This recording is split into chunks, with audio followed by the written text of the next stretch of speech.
Bon. Autre chose? Je peux revenir en un travail en une fenêtre.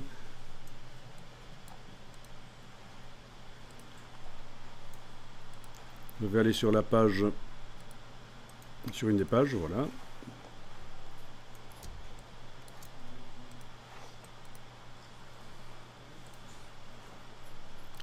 Alors vous pouvez créer artificiellement des vides dans la mise en page avec sur le calque des images.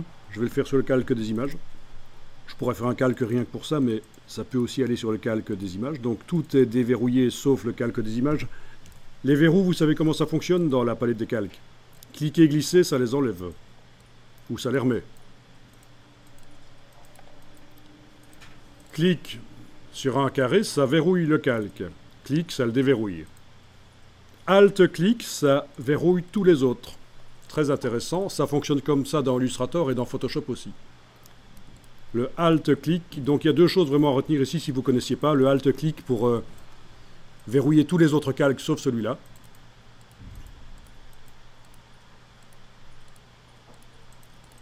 Et puis l'autre chose, c'est cliquer glisser pour déverrouiller ou verrouiller à la volée comme ça. Ok, donc ici je travaille sur le calque image qui est déverrouillé. Et je peux aller mettre des blocs images dans la mise en page, des blocs images qui vont avoir le style d'objet remplir proportionnellement et ajustement auto. Bon, ce qui m'intéresse, c'est pas ces fonctions-là, c'est l'habillage en fait qui m'intéresse. Mais finalement, non, je vais mettre aucun style parce qu'il y avait un contour gris qui m'ennuie. Je vais mettre aucun style à ce bloc.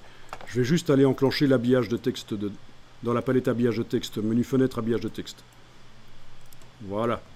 Et donc ce bloc, il me sert à quoi? Il me sert à enlever du texte à certains endroits de la mise en page.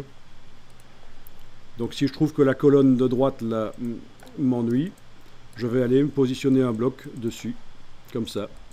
Et le texte est chassé à la page suivante. Je vais aller faire un copier-coller. Ce bloc qui habille, je le copie. Je vais aller le coller ailleurs.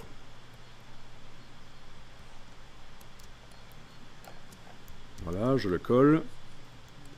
Et je vais aller le mettre pour enlever par exemple le texte à l'endroit où il y a l'image du rhinocéros. Là, je garde l'image comme ça. Je teste, hein, je teste.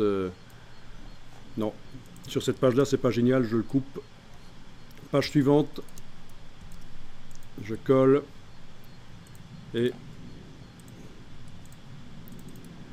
voilà. Vous pouvez même créer des pages blanches grâce à ça. Donc, un bloc qui ne se voit pas finalement, mais qui repousse le texte là où je le mets. Et ça crée de la respiration. En fait, ça donne une impression de luxe. Quand vous avez du blanc, ça donne l'impression, oui, on avait de la matière, on n'a pas essayé de tout remplir. On avait du papier, on a pu ne pas faire du remplissage de texte partout.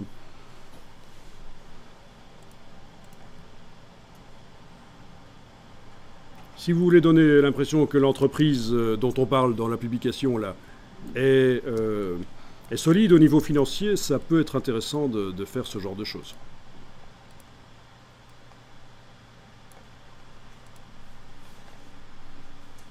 Vous voyez, ça veut dire qu'il n'y a pas de problème.